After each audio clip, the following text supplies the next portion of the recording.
Well, hello there. Are we live? Hold Yeah, on, let me find we're, you. we're broadcasting right Chris Maher is Okay. very loud. now. Okay. Mhm. We're Um, broadcasting. what Very the We're very the unscripted. fancy music didn't happen. It did. Oh, maybe I was switching to my AirPods at the time. I don't know. I didn't hear it. Okay, did you go into Well, settings? Go I'm into all good now. Oh, okay. Yeah, I can hear it. All right. So, happy Tuesday. Happy Tuesday. A rare I unscripted. love Tuesday, Mondays. Yes, I love long weekends, and I cannot lie. I took off Friday. Day work week. I took off Friday, and I was in such a. Oh, And you know how my Friday night went with that craziness going on with that transaction. It Yes. totally sucked the zen out of me, but I woke up the next day just good. 4 days off is. Did you tell them you're making me lose my zen? I did. God damn it. Did you take Nobody the Lord's listened. name in vain when you did that? I'm sorry. You're a bad Buddhist. Okay, now my dog is upset. She wants attention. I'm All right, sorry. so I'm sorry. We're talking about, I see a text here from you. Shifting market. Right. And do's and don'ts in a shifting market, right? Yeah. Because remember, we're more consumer based on this show as opposed to talking to realtors, although realtors really need to start to be able to sense the shifting market coming. And I don't think many stop and pay enough attention, and it's super important. But sellers and buyers, you definitely want to make sure to understand where this market is going and what are the the do's and don'ts of listing and buying when a market's shifting. Things do change. These are not do's and don'ts, but I have two thoughts about what you just said. Thought number one is that agents are undergoing what I might call market fatigue. And thought number two is that in as much as agents have not read the tea leaves about the market shifting, the members of the public will take a lot longer because they always do. I remember in 2008, sellers saying to me, well, isn't it a seller's market? Like, no, the economy just came within an eyelash of turning us back into a barter economy, and the banks are all failing. So no, it's no longer a seller's market. And then in 2012 and 13, we were having to tell buyers, yeah, you can no longer offer 80 cents on the dollar with a straight face and expect to get no competition. So, but there is absolutely fatigue among the agent population. I think the public may not realize that, but the public thinks we're all getting rich. The public thinks we're all getting rich and that it is so easy to sell a house. Like your dog could do it. You know why? Because, oh my God, sold in 3 days with 75 people lined around the corner and 50 offers. Because that's what we are telling the public. Don't ask me why we're telling the public that, because I don't know about you, but the listings that I've had during this pandemic, they may have sold quickly, but I don't really like shifting through 30 offers on a Sunday night. Do you? Yeah. And you know the old analogy about the wind at your back. You know, it's nice to have the wind at your back. We don't have the wind at our back. We're in rapids. Yeah, exactly. And it's coming over that. Yeah. And we are just going downstream at such a crazy rate that it's really hard to keep your bearings. The idea that it is easy and that we're all making bank kind of doesn't really trainedmonkeyrealty.com. Yes. I wonder if anybody owns that.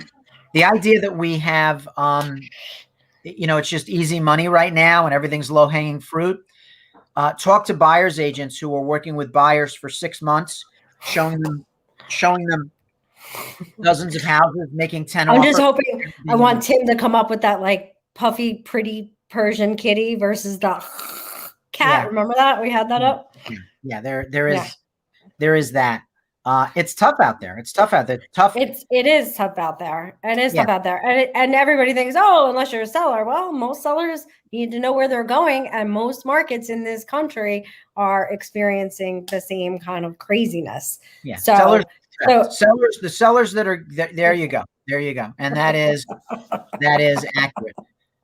Sellers right now, yes, they are getting, in many instances, top dollar for their house. They are also not 100% sure where they're going. And guess what?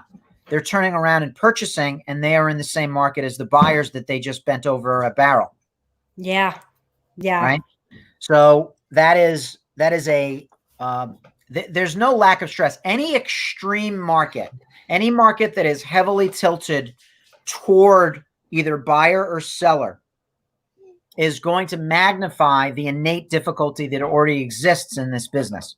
Oh, absolutely. And just to give an idea, we were in an 8 to 10 month absorption rate in Putnam County for years. And now it's under a month. And Westchester County is like 10 days. It's crazy. The absorption rate. So what that means, just so that I'm not using fancy terms that not everybody knows, because I don't know, up until a few years ago, I still had to Google. What's the absorption rate, Jen? So the absorption rate basically is the length of time it will take to sell what is currently on the market based on a specific time frame report. So typically 3 months, 6 months, a year. And then, so however long it took to sell that in that time frame, and then you talk about what's active now, and then you can figure out how long the inventory that is currently active will disappear. Yeah, I said 10 days. The current inventory will disappear. So that's the kind of market that we're in. And then as the market shifts, that absorption rate will start to begin. So a very healthy market is a 6-month absorption rate. That is like a perfect, not a buyer's, not a seller's. That's really what this says. This is that's just telling you the formula. It's that's first you got to figure out the rate of sales, and then you can figure out the absorption rate. It's funny, you hang out long enough in this business, you see it all.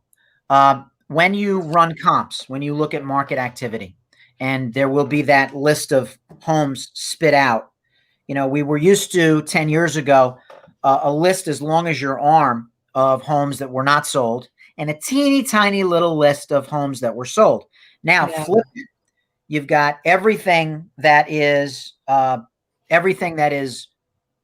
pending is the enormous part of it, and there's just a teeny tiny little bit of inventory, and that is the reality. And we've seen it all. But extremes on either side aren't good. They're not good for the consumer experience. They're not good. Boring is always best in real estate. Boring, balanced. I call it slow and steady. I'll take the slow and steady. And even as being a realtor, the slow and steady is the time for you to dot your I's, cross your T's, and really build rapport with the consumers and make better. Sorry, my daughter walked in the room. So Jill, I need about 10-15 minutes and I'll be with you. Way ahead of your 5:00 phone call, I promise.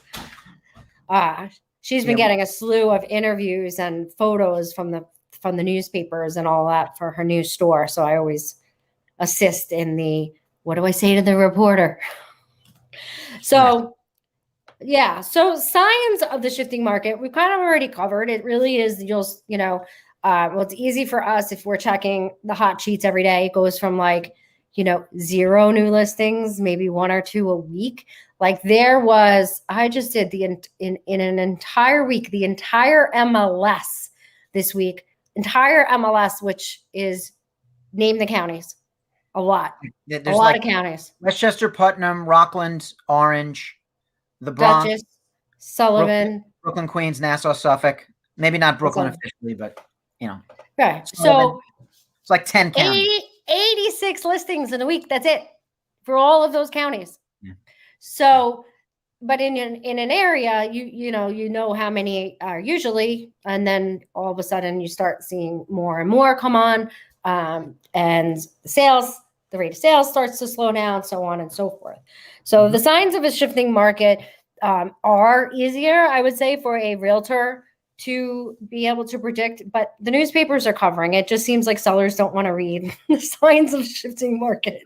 Buyers are very excited and will be like, did you read the New York Times, Deborah? Nationally, things are cooling off. So, I would definitely, at this point, if your house is on the market or you're considering, you want to start having the conversation with your broker about the timing of the market. Because I still say, and Phil, I think you would agree with me, that the thing that you can do to your house to make it the most valuable is put it on the market today. 100%. Well, I would say that with a sense of urgency now. I don't think we're going to see anything come crashing around us. And, Phil agrees with that. But at the same time, if you're a seller, you want to start to feel the cooling start to happen. You want to be aware of it. And as a buyer, that could mean, and I've seen it. I had a couple of things fall apart that were about to go to contract. Buyers are like, oh, I don't know, some other stuff is coming on the market. Maybe I'm not going to move forward. Yeah. So I think I saw some of that this weekend. When buyers start to get options, the pendulum will swing the other way in many instances quite dramatically. And we don't like drama. We don't. But that is what will happen. And I think Ricky Stever, did we talk to him last week? It seems like we talked to him like 2 months ago. Yeah, it was last week. It's been a long week. It's been a long week.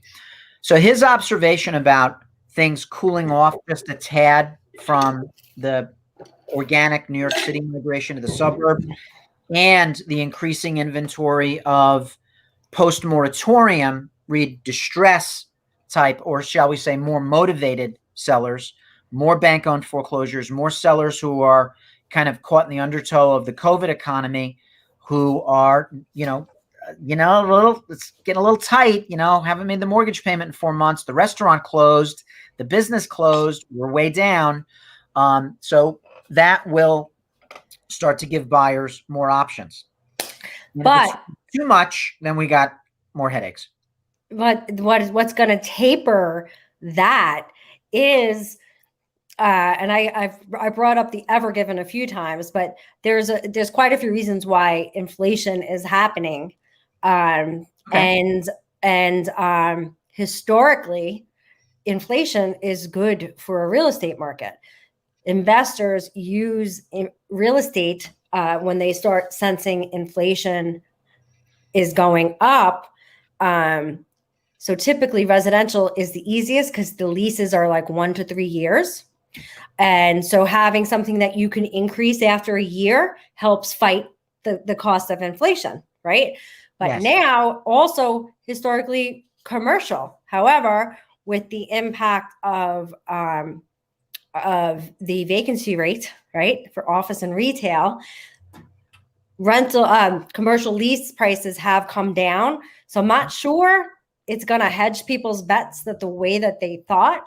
However, we're seeing a crazy uptick on multifamily, and storage units is also one of those commercial real estate that people will buy when inflation is going up, because that's another thing that you can easily increase the monthly fees. Yep. So I think that the rise in inflation, I think it's going to stick around a little more than most of the people are predicting. The financial leaders and even the Treasury leader, I can't think of her name, because of what happened in the canal. I feel that it's not just COVID related, having that one ship be stuck for however long it was stuck, and then all those other cargo ships were unable to get out, has truly also impacted the cost of goods. Yeah. So believe it or not, I think that the inflation and what's happened is gonna kind of keep this market at a very healthy pace for a little more time. Well, I don't think we're headed for a crash. I don't think we're headed for a crash. I think we're headed for a shift. I think there's going to be some rude awakenings, but I do not think we're heading for a crash. No. So the bottom line is you got to start sensing, right? You know how the sailors can start sensing what the weather is going to be like the next day, and they could do that before they even had weather apps. Yep. The leaves start blowing up, right? Did you guys know this? Yeah, when the leaves, when they're blowing up and you can see the bottom of the leaves when the wind, that means rain is coming. So that same sort of being able to sense and understand what's happening when it's not directly like this weekend, that was an indication to me, 2 people back out of deals, that number one, they are starting to sense, buyers are starting to sense more inventory is on the way. Mm-hmm. And number 2, buyers are starting to sense that this is not going to last forever. So, yeah. That's a shift. That's the beginning of a shift. With respect to the leaves, I know when it's raining when the leaves are wet. The leaves are wet. I noticed that it's raining. Leaves of water. Well, cascading. That's all I really have today, and I gotta go help Julia Francis Maher with her interview. What else do you think we missed out on? Wish her the best. I wish Julia the best. I will. Not I bad. think we covered a shifting market pretty well. Sure, we did. Covered. All right. Well done. Cool. All right.